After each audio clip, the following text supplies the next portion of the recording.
Criminals Most Wanted.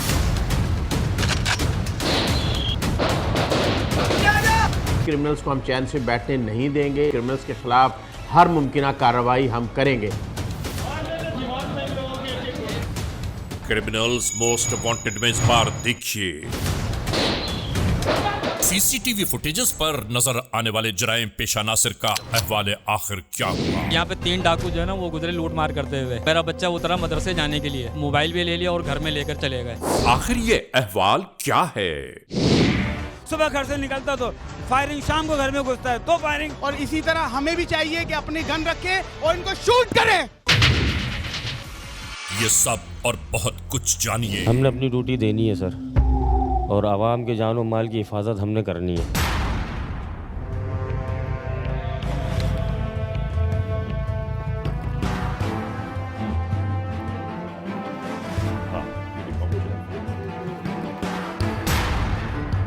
असल में ये सारे मामलात कराची के हैं। सर, इनकाउंटर हमेशा मुल्ज़मान की हठधर्मी की वजह से होता है। अगर वो सरेंडर कर दें तो ये नौबत ना आए।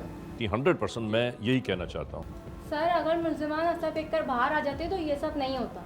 और सबसे बड़ी बात यह कि पुलिस वालों ने बड़ी हिम्मत का मुजाहरा किया उसमें कि इन लोगों की सिमिलर हैं, तमाम जितनी भी इन्होंने किए ना ऑफेंस, ये सब एक ही जैसे हैं। सर, ये अल्लाह के मखलूक की आहें और सिस्कियाँ हैं जिसका ये नतीजा है, और ये हर मुल्ज़मान के लिए निशान इबरत है। 100% ऐसा ही है बिल्कुल।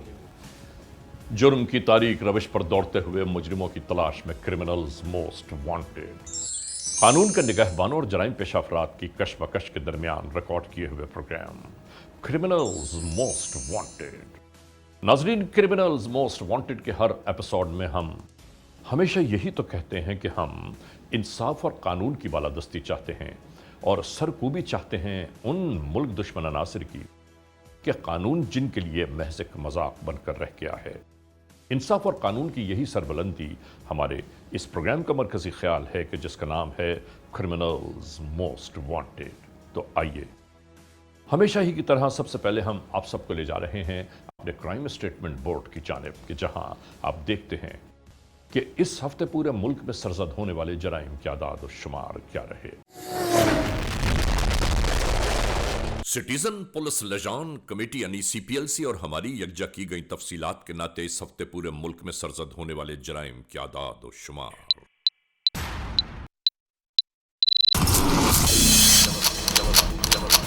व्हीकल थेफ्ट के नाते कार मोटरसाइकिल्स के चोरी या छीन लिए जाने के वाकयात इस बार हुए 244। स्ट्रीट क्राइम यानी सरेराह जो लोग अक्सर महरूम हो जाते हैं अपने कैश, ज्वेलरी, लैपटॉप या खास तौर पर अपने सेलुलर फोन से, ये मामलात इस बार रहे 392। किडनैपिंग फॉर रैंसम यानी अगवा बराए तावान में इस बार 7 केसेस मंजर आम पर आए।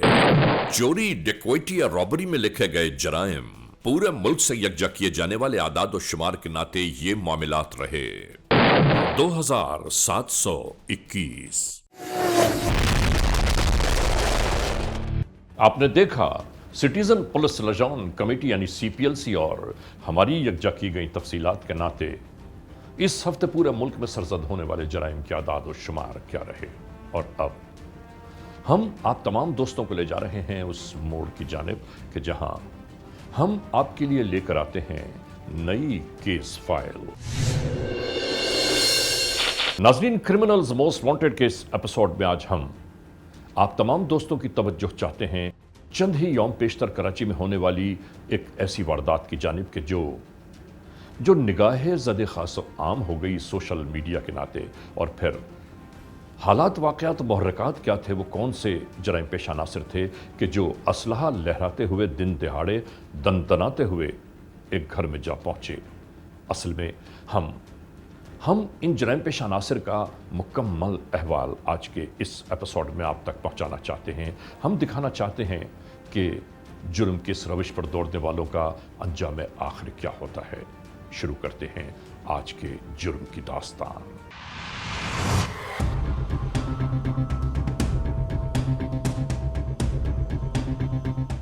क्रिमिनल्स मोस्ट वांटेड के इन एपिसोड्स में हम पाकिस्तान भर के मुख्तलिफ इलाकों में सरजद होने वाले जराइम के अहवाल बयान करते हैं।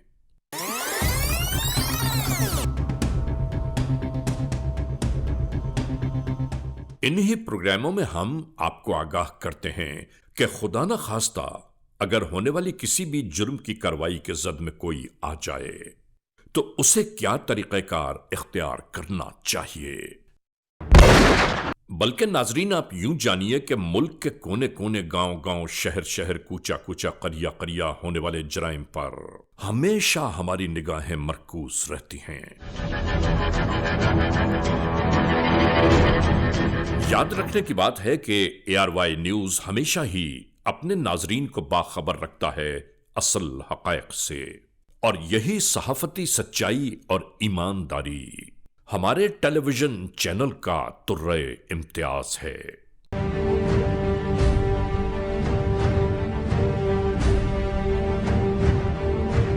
इसी तनाजुर में आज हम आपको दिखा रहे हैं कि गुज़िश्ता चंद यौम पेशतर कराची में सरजद होने वाली एक दास्तान जुर्म का अहवाल, यानी कब, कहां, कैसे अचानक ही लुटेरे आ धमके, और इसके बाद का मुकम्मल अहवाल हम आप तक पहुंचा रहे हैं ताकि आपके जहनों में महफूज रहे कि इन मसाइल और मराहिल से कैसे महफूज रहा जा सकता है।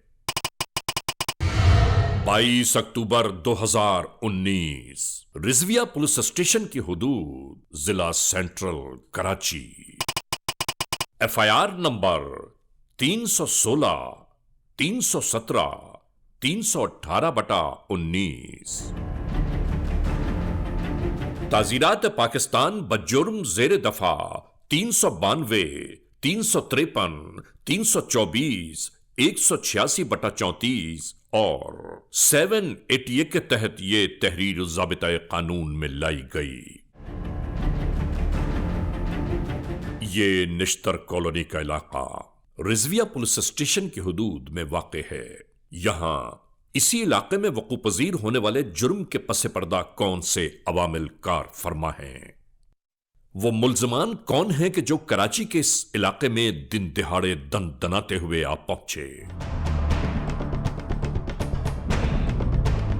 नाजरीन, अगर आप आज से चंद माह पेशतर के क्रिमिनल्स मोस्ट वांटेड प्रोग्राम की जानिब निगाह करें तो आपको याद आएगा हमारा कराची ही का वो एपिसोड।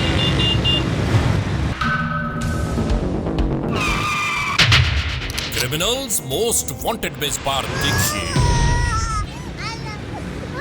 हो क्या रहा है। अब फैमिलियों को रोड के ऊपर उतारा जा रहा है। इंतजामिया है तो यह हर किसी की तो चौकीदारी नहीं कर सकती। पाकिस्तान में कोई कानून की चीज ही कोई नहीं है। कराची में बढ़ते स्ट्रीट क्राइम्स की तबाहकारियों का कुछ और अहवाल। CCTV फुटेजेस पर नजर आने वाले जराइम पेशा नासिर का अहवाल आखिर क्या।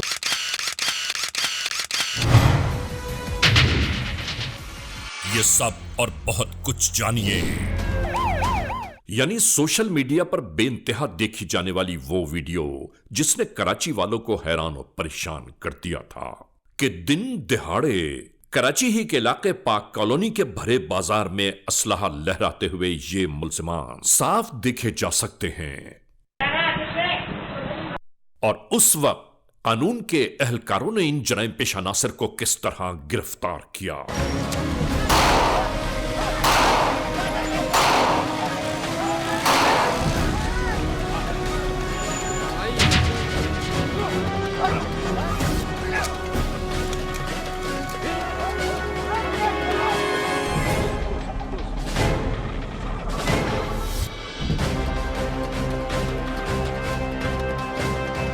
और दौरान तफ्तीश इन्होंने क्या बयान किया। क्या नाम है तेरा? तौसीफ। अच्छा, तुम जेल कितनी मरतबा गया है? 3 दफा गया हूँ सर। किस केस में? एक दफा डकैती में, हाँ? एक दफा पुलिस मुकाबले में, अच्छा। एक दफा मर्डर के केस। कितनी वारदातें की होंगी तूने? बहुत करी हैं, कोई गिनती नहीं। वारदातें कहाँ करते थे ज्यादातर? सर नाज़माबाद, हाँ? बोर्ड ऑफिस और पाक कॉलोनी। जी। और ये पुलों पर जो वारदातें होती थी? जी सर, नाज़माबाद के पुल पे। अच्छा, ये असला कहाँ से लाए थे तुम? सर ये सिक्योरिटी गार्ड से छीना। ये जो सोशल मीडिया पे तुम लोग ये जो चल रही है फुटेज, जी, ये वारदात कैसे की और किस तरह तुम लोगों ने प्लानिंग बनाई? ये प्लानिंग नहीं करी थी सर। हम लोग गए हाँ। गली में घुसे, वहाँ सन्नाटा था, हम उस दुकान में घुस गए, वहाँ सबने 2-3 दुकान। तो यहाँ से क्या क्या लूटा और क्या क्या निकाला, कितने पैसे लिए? सर यहाँ से 18,000 रुपये और 9-10 लौंगे थी और टॉप्स की जोड़ी थी। और क्या क्या सामान था? इजी लोड वाला था, वहाँ से जिशान 22-23 हज़ार रुपये वहाँ से निकाल के कितने? 22-23 हज़ार रुपये वहाँ से। 22-23 हज़ार? जी सर। क्या नाम है तेरा? मोहम्मद आसिफ। वालिद का नाम? शमशुद्दीन। कितनी वारदातें की होंगी अब तक? तकरीबन 7 वारदातें कर। झूठ नहीं बोल, सच सच बात कर। छीनी है मोटरसाइकिलें? बहुत सारी छीनी है, याद नहीं है। याद नहीं है? तेरी यादाश्त लानी पड़ेगी। पाक कॉलोनी में जो वारदात के टाइम जो असला लहरा रहा था, जो हेलमेट पहन के, वो कौन था? मैं था सर। अभी जो तुम पकड़े गए थे, इस वारदात का पूरा अनुपेल वो आप बताना है, किस तरह वो पूरी कहानी सुनाना है, बताओ। सर ये ऐसी हम लोग गाड़ियों पे निकले थे, ऐसी इलाके में घुसे हम, तो हमने जाते हुए देखा था दुकान को। अच्छा। तो हम लोग देख के हम लोगों ने गाड़ियाँ वहाँ लगा के हम लोग अंदर उतर के चले गए थे। तो फिर मैं बाहर खड़ा हो गया था, भाई वगैरह, तोसी वगैरह, ये लोग अंदर गए थे। सुनार को, उसको इजी लोड वाले को और बूफर वाले को, इन लोगों को लूटा था इन लोगों ने। तुमने फायर भी किए थे? फायर करके जब वहाँ से निकले हम लोग, तो हम घर के लिए जा रहे थे, तो चौक के ऊपर वालदा खड़ी हुई थी, उनको हमने। हाँ, बता दोबारा बता। वालदा कहाँ खड़ी थी? चौक पे खड़ी हुई थी। अच्छा। गोलीमार चौक पे। वहाँ से हमने उनको लेके, तौसीफ उनको लेके चला गया था। इसका मकसद है तेरी वालदा जो है, इस वारदात के मास्टरमाइंड है, वही बताती है ना। घर में होता है ना, सीधी बात कर। जी। हाँ?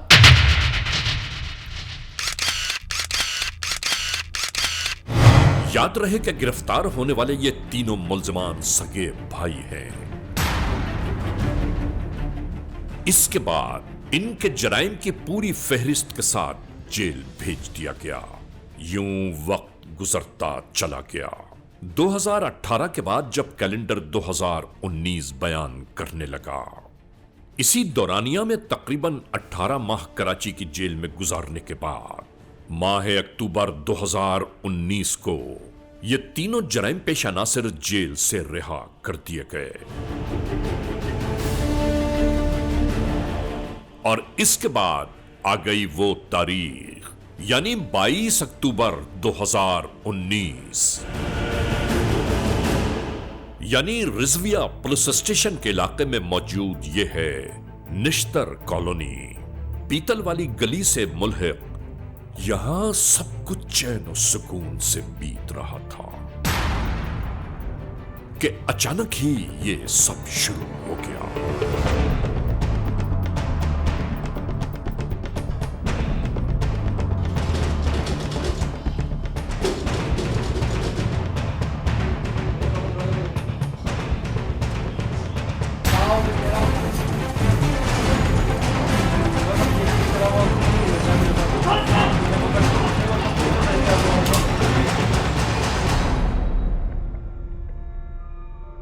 इसी गली के कोने पर मौजूद ये बुजुर्ग बगौर देख रहे थे कि आखिर यहां क्या हो रहा है।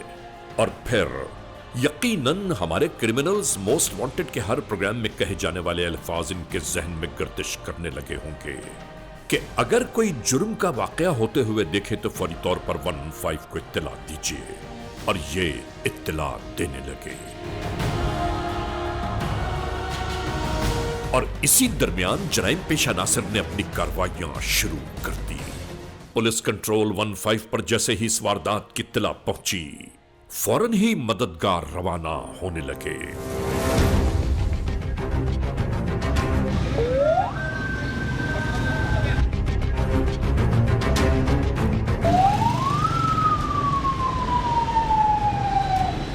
पुलिस मोबाइल इन राहों को बूर करते हुए निश्तर कॉलोनी कराची के मकान नंबर 1232 की जानिब रवान दवा थी। पुलिस मोबाइल के सायरन की आवाजों ने यकीनन घर के अंदर मौजूद जराइम पेशा नासिर को चौकन्ना कर दिया। आने वाले कानून के एहलकारों को किसी ने इशारे से बताया कि डाकू इस घर में मौजूद हैं। चारों जानिब से इस घर को घेरा जाने लगा। अभी ये तैयारियां जारी ही थी कि अचानक ऊपर से गोलियां बरसने लगीं।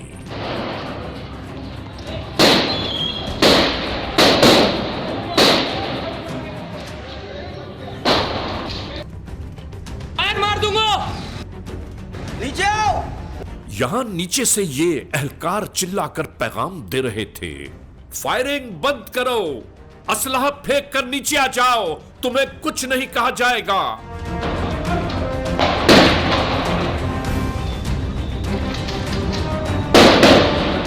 लेकिन नाजरीन, मुल्जिमान की जानिब से मुस्तकिल गोलियां बरसती रहीं और इसी दरमियान नाजरीन कानून के एहलकार जमा हो जाने वाली अवाम को दूर रहने की ताकीद करते रहे। हमेशा हमें इस बात का ख्याल रखना चाहिए कि खुदा न खास्ता कहीं ऐसे मामला दरपेश हों तो कानून को काम करने में आसानियां फराहम करनी चाहिए।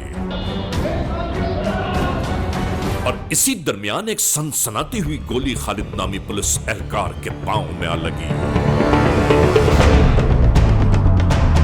और फिर अपनी जान बचाने की खातिर कानून के एहलकारों को जवाबी फायरिंग का सिलसिला शुरू करना पड़ा।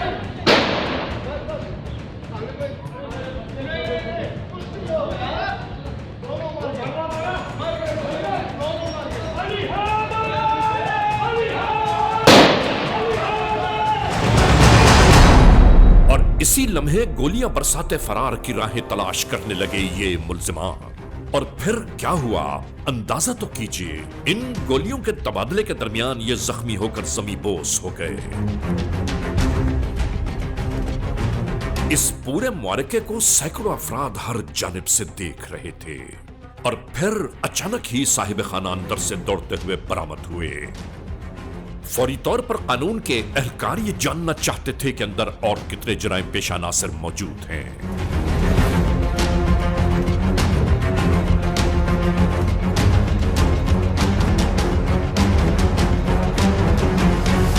जख्मी होने वाले अफराद को फौरी तिब्बी इमदाद की खातिर अस्पताल ले जाने के लिए एम्बुलेंसेस को तलब कर लिया गया। जुर्म और कानून के दरमियान टकराव के नतीजे में अस्पताल जाकर दो मुल्जिमान खुद ही ये दुनिया छोड़ गए। ARY news criminals most wanted की टीम जब मौके वारदात पर पहुंची तो यहां एक गैज़ो गज़ब का आलम दिखाई दिया। ये माओ बहनों के घर में घुस जाते हैं बेगैरत, उनकी अज़ादारी करते हैं, उनके और चार दीवारी का कोई ख्याल नहीं करते। और इसी तरह हमें भी चाहिए कि अपनी गन रखें और इनको शूट करें। इमरान खान की हुकूमत में सिर्फ गुर्बत ही मिली है और कुछ नहीं मिली है। जब लोगों के वसाइल और मसाइल हल नहीं होंगे ना तो कुछ भी नहीं होगा यहाँ का। ये जहाँ पर अभी जो पुलिस मुकाबला हुआ है रिजविया थाने की हदूद के अंदर, इसमें एक पुलिस एहलकार जख्मी हुआ है और दो दहशतगर्द जो है वो हलाक हुए हैं और एक जख्मी है। तो ये इनके खिलाफ ऐसे ही होना चाहिए ताकि इनको मुजरिमों को ताकि पता चले। भाई ये जितने डकैत हैं, जितने ये लोग हैं, इनके साथ ऐसे इनकाउंटर होना चाहिए। और ये बिल्कुल फैमिली के अंदर घुस के मोबाइल सोना अंदर बेमतलब बदतमीजी करते हैं, इनके साथ ऐसी होना चाहिए। और दूसरों को भी डकैतों को ये चाहिए कि आप इबरत हासिल करें। तो सब कुछ हो गया तो लाजमी है। नहीं ये बताना आप क्या परेशानी है? कोई डर है, कोई खौफ है, कोई परेशानी, आप हमें बताइए। कुछ नहीं, अल्लाह का बहुत करम है, अल्लाह का एहसान है कि हमारी जान बचे, हमारी इज्जत बचे, वरना उनका तो कोई भरोसा नहीं था। ये देखें रश्ते का क्या हाल कर दिया। सुबह 7 बजे की बात थी, इतनी फायरिंग कर रहे थे, नहाने जाने वालों का ख्याल था, बेड़ा गर्क करके रख दिया है, बर्बाद करके रख दिया। अब आदमी क्या रोजी रोजगार कमाएगा? सुबह घर से निकलता तो फायरिंग, शाम को घर में घुसता है तो फायरिंग। इस मुल्क का बेड़ा गर्क होकर रह गया। Criminals most wanted.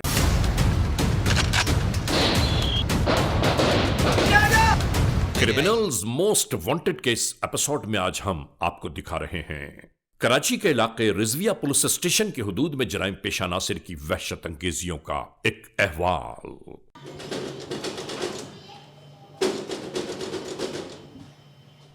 मुकम्मल तफसीलात जानिए कि जराइम पेशा नासिर किस तरह चादर और चाहर दीवारी के तकद्दुस को पामाल करते हुए एक घर में दाखिल हो गए। महल्ले के एक बुजुर्ग ने 15 मददगार पर इत्तला पहुंचा दी और मददगार मौके वारदात पर आ पहुंचे। मेरा नाम मोहम्मद नदीम है और यहाँ पे 3 डाकू जो है ना वो गुजरे लूट मार करते हुए। तो मेरा बच्चा उतरा मदरसे जाने के लिए, तो उन्होंने उसको टीटी दिखा के ना वो मोबाइल भी ले लिया और घर में लेकर चले गए। घर में जाके दरवाज़ा खुलवाया, बच्ची ने दरवाज़ा खोला, उसके बाद वो घर में दाखिल हो गए और सबको टीटियाँ दिखा के ना बिठा दिया। उसमें ये कि मेरी बच्ची भी थी घर में, मेरी बेगम भी थी, सब सो रहे थे, उनको उठाया और उन्होंने उनका भी लिहाज नहीं करा ना, उनके हाथों से भी अंगूठियाँ उतरवा ली और गले में जो चेन वगैरह थी उस किसी चीज़ का भी लिहाज नहीं करा। किसी ने मोहल्ले में से ना उनको देख लिया, उनको 15 पे पुलिस को इत्तला कर दी। तकरीबन अभी वो अपनी कार्रवाई में मसरूफ़ थे कि पुलिस आ गई, उन्होंने चारों तरफ से घेरा लगा लिया। अब इनको शक हुआ कि वो इसी घर के अंदर हैं और पुलिस आ गई है बाहर, तो इतने में जो ना फिर उन्होंने भागने की कोशिश करी। पीछे गिरली में से देखा पुलिस खड़ी हुई थी, पीछे मोबाइल, लेकिन अल्लाह का करम है कि पुलिस ने इस तरह घेरा डाला कि वो कहीं से उनको रास्ता नहीं मिला भागने का।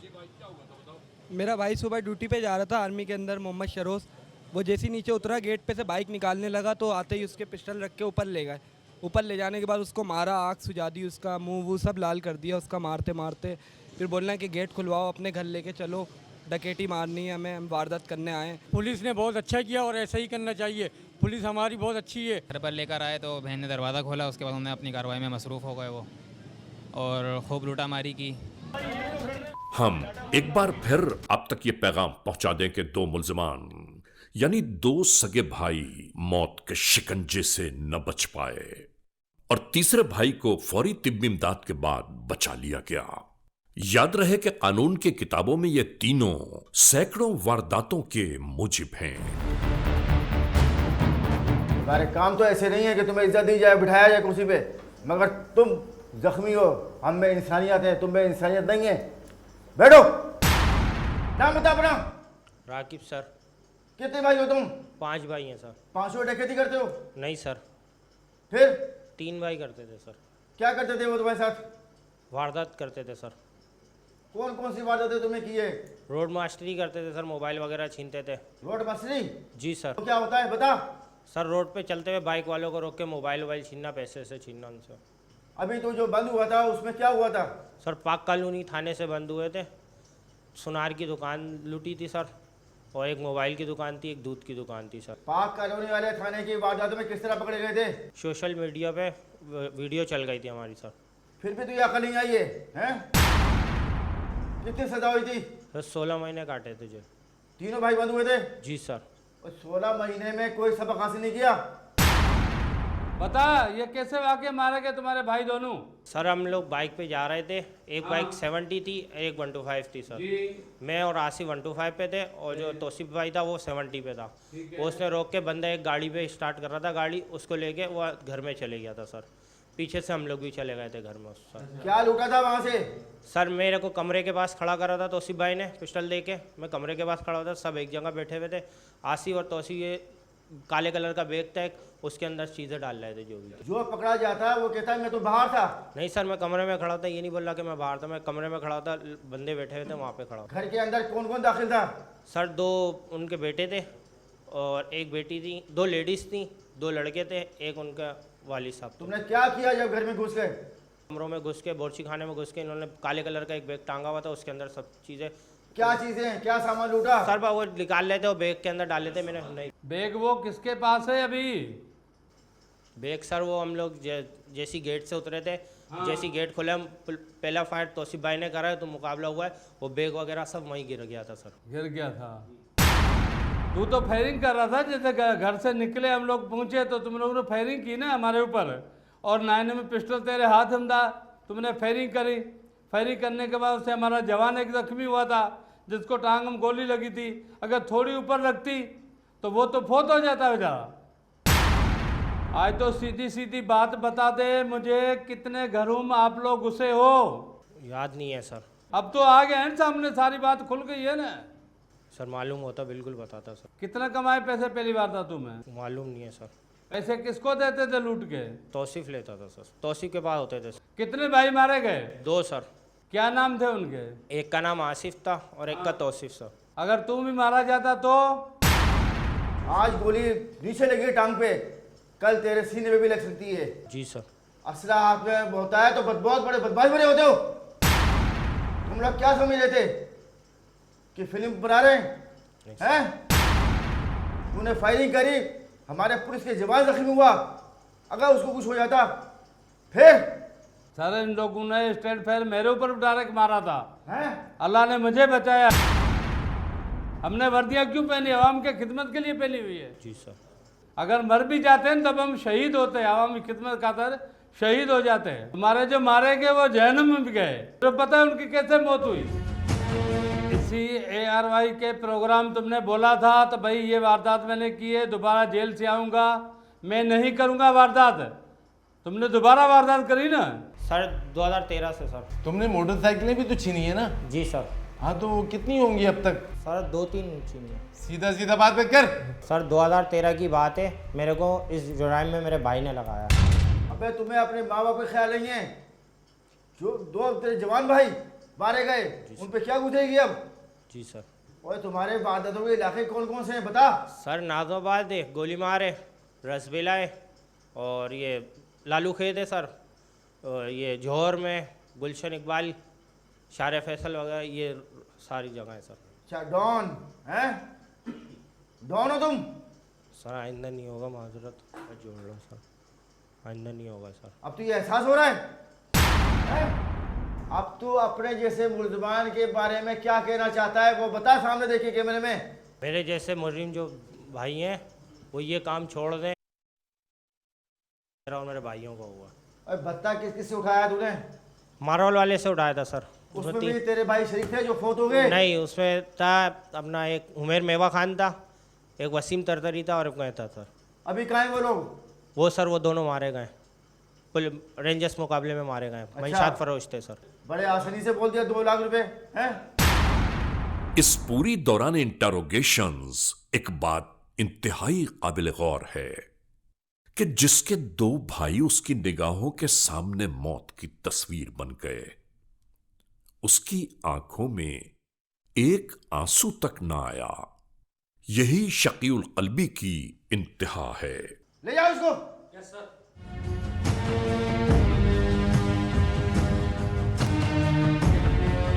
मैं यहाँ पर एक और बात बताता चलूँ कि ये मुल्जिमान की गिरफ्तारी के नतीजे में एक हैरानकुन इंकशाफ ये सामने आया। 3 लोग सगे भाई हैं जिनका पेशा ही जराइम करना है, जिनका पेशा ही लोगों को लूटना है, और वो बरसों से ये वारदातें कर रहे हैं। उनमें से 2 भाई इससे पहले भी जेल में जा चुके हैं, कत्ल के जुर्म में भी जेल में जा चुके हैं। तो मैं इस मिसाल से ये बताना चाहता हूँ कि जराइम पेशा लोग कितने ही स्मार्ट क्यों ना हो, उनके खिलाफ हमारी कार्रवाइयाँ जारी रहेंगी और वो बच नहीं सकेंगे। शहरियों से इस मौके पर मैं एक ताउन चाहता हूँ। मैं चाहता हूँ कि शहरी आगे आएँ, जिस मुजरिम के बारे में उन्हें कोई इत्तला मिलती है वो पुलिस तक पहुँचाएँ। Criminals most wanted.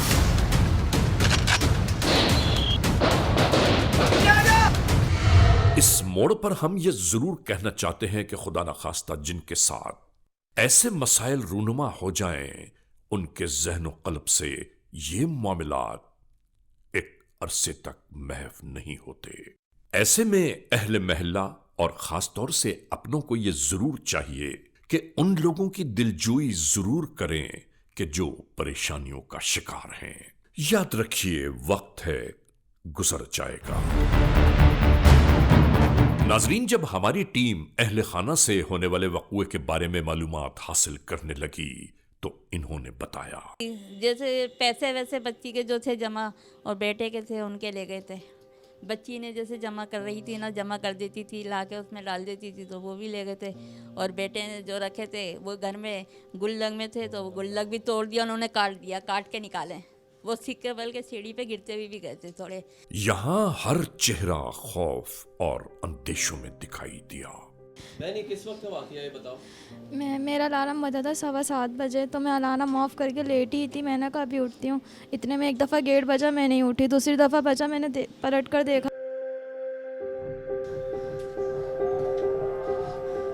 बिल्कुल डरो मेरी बहन, कोई डरने की बात नहीं है। शाबाश, कोई डरो नहीं। अल्लाह ताला ने आपको साथ दिया इतना? जी बिल्कुल, अल्लाह पाक, बस अल्लाह पाक के साथ था। बहुत अल्लाह पाक ने करम करा है, बस भाइयों की जान बख्श दी उन्होंने, इससे ज़्यादा और कुछ नहीं चाहिए था। और नाजरीन, इसके बाद हम आ गए हैं उस शजीद, दिलेर और बहादुर पुलिस कांस्टेबल की जानिब कि जो उन डाकुओं की गोली का निशाना बना। ये खालिद है, आज भी जिसके चेहरे पर मुस्कुराहटें फैली हुई हैं। खालिद, कैसी तकलीफ है सर? बस बर्दाश्त के काबिल कर रहे हैं, पेन किलर वगैरह ले रहे हैं, एंटीबायोटिक ले रहे हैं। खौफजदा तो नहीं हो गए? नहीं सर, खौफ किस चीज़ का, खौफ किसी चीज़ का नहीं है। हमने हल्फ उठाया अल्लाह उसके नबी को हाजिर नाजिर जान के, और मर के फिर खड़े होना अल्लाह के आगे। तो जो हमारा मकसद है, जो हमारी अपनी अपनी पसंद होती है, जो फील्ड है हमारी, जो हमें फील्ड पसंद थी, अल्हम्दुलिल्लाह हमने फ़ख्र है, हमने काम किया है अपना, जो सरअंजाम दिया है। क्योंकि किसी बेचारे की महीनों की सालों की कमाई ऐसी कोई ले जाए तो ये नाकाबिले बर्दाश्त है। अच्छा, मुझे एक बात बताओ खालिद, कि जब आप लोगों ने उन लोगों को कहा कि हथियार फेंक दो, बाहर आ जाओ, कुछ नहीं कहा जाएगा, तो उनमें से कोई नहीं माना, मुस्तकिल फायरिंग कर रहे थे? सर मुस्तकिल वो मानने को तैयार ही नहीं थे, क्योंकि उनके अज़ाइम हमको नज़र आ रहे थे। क्योंकि बारिश से पहले जैसे बादल आते हैं पता लग जाता है कि अब बरसेगी, तो उनके भी आसार हमको ये हम समझ गए थे। क्योंकि जैसे ही उन्होंने बातचीत करने का हमने उनको मौका दिया भरपूर कि कर दो सरेंडर, मगर वो आगे से फायरिंग, अब क्या करें, जवाब उन्होंने बात असले से ही बात करना शुरू करी, गोलियों की बौछार से। तो और मैं हमेशा एक बात कहता हूँ, नाजरीन आप सब गवाह हैं, मैं हमेशा एक बात कहता हूँ कि जराइम पेशा नासिर से जब तक उनकी अपनी ज़बान में गुफ्तगू नहीं होगी, उनको हमारी बात समझ में नहीं आएगी। और उनको बात समझ में वही आती है कि जो उनका मिजाज है, उस मिजाज से बात किया जाए ना, तो उस मिजाज से बात की जाए, उसी मिजाज को रखकर बात की जाए ना, तो फिर उनके साथ बात समझ में आती है। देखिए, अच्छा, जैसे ही आपको गोली लगी तो क्या पूरा मंजर बताइए क्या हुआ? सर जैसे ही मुझे गोली लगी तो मुझे तो तैश आ गया। फिर मैंने बोला अब नहीं छोड़ना है, क्योंकि हमारे भी बीवी बच्चे हैं, वो बेचारे दिन भर आज सुबह इंतज़ार में होते हैं। मेरा 2.5 साल का बेटा है, वो सुबह दरवाजे पर बैठा होता है इंतज़ार में।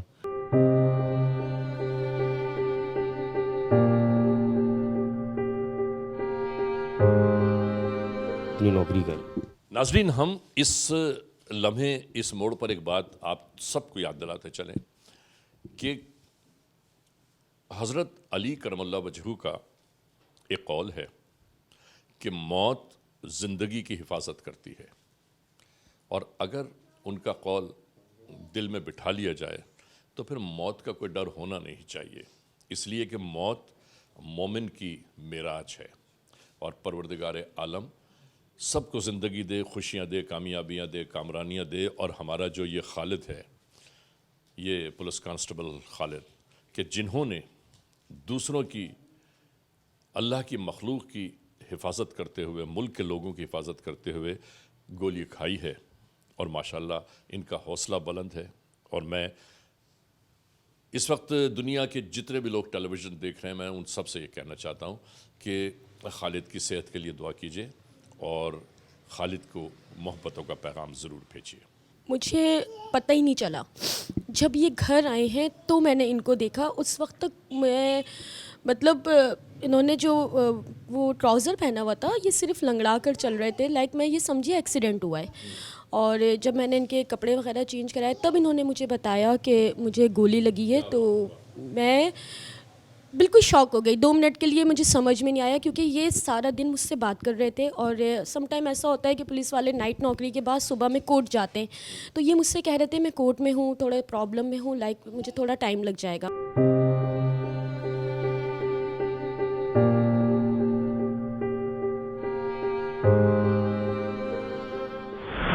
आखिर में हम कानून बनाने वाले, कानून के एहलकारों और कानून नाफिज करने वालों को यह जरूर पैगाम देना चाहते हैं कि याद रखिए, जराइम पेशा नासिर से जब तक उनकी जबान में गुफ्तगू नहीं होगी, वो हमारी जबान कभी नहीं समझ पाएंगे। अल्लाह की मखलूक को, हमारी आवाम को चैन सुकून देने की खातिर फौरी तौर पर ऐसे कवानीन मुरत्तब होना चाहिए कि जिसमें जराइम पेशा नासिर जल्द अज जल्द अपने अंजाम कार तक जा पहुंचे, क्योंकि छीना झपटी, लूट खसोट, चोरी, रहसनी अवाम उन्नास के लिए अज़ाब जाम बनकर रह गई। 100% ये आज से नहीं है, तकरीबन कई साल गुजर गए, सस्पेक्टेड हैं ये हमेशा से। नाजरीन, क्रिमिनल्स मोस्ट वांटेड के इस एपिसोड में आपने देखा आज के जुर्म की दास्तान का मुकम्मल अहवाल। हमने आपको दिखाया कि कराची के इलाके रिजविया पुलिस स्टेशन के हुदूद में जराइम पेशा नासिर किस तरह असलहा के जोर पर दिन तिहाड़े चादर और चार दीवारी के तकद्दुस को पामाल करते हुए घर में जा पहुंचे, और उसके बाद अहवाल आखिर क्या रहा, ये सब कुछ हमने आपके सामने पेश किया। बस यहाँ हम ये ज़रूर कहना चाहते हैं कि सिर्फ याद रखने की बात है कि अल्लाह की मखलूक पर जुल्म सितम करने वालों को परवरदिगार आलम शायद कभी माफ़ नहीं करता। बहरहाल नाजरीन, आज के इस एपिसोड को इस मोड़ पर इख्तिताम तक पहुँचाते हुए हमेशा ही की तरह आप तमाम दोस्तों से सिर्फ यही तो कहना है कि अगर खुदा न खास्ता ऐसे हालात, ऐसे वाक़यात, ऐसे मामलात मुल्क के किसी भी कोने में रूनुमा हुए हैं या हो रहे हैं तो बराह करम कानून के हाथ मजबूत कीजिए, हमें इत्तला दीजिए और याद रखिए कि इत्तला देने वाले का नाम हमेशा ही सीग़े राज़ में रखा जाता है, cmw@arYnews.tv, या हमसे फेसबुक पर राबिता कायम कीजिए, यानी अली रज़ा cmw@gmail.com, और आइंदा एपिसोड तक इंतज़ार कीजिएगा।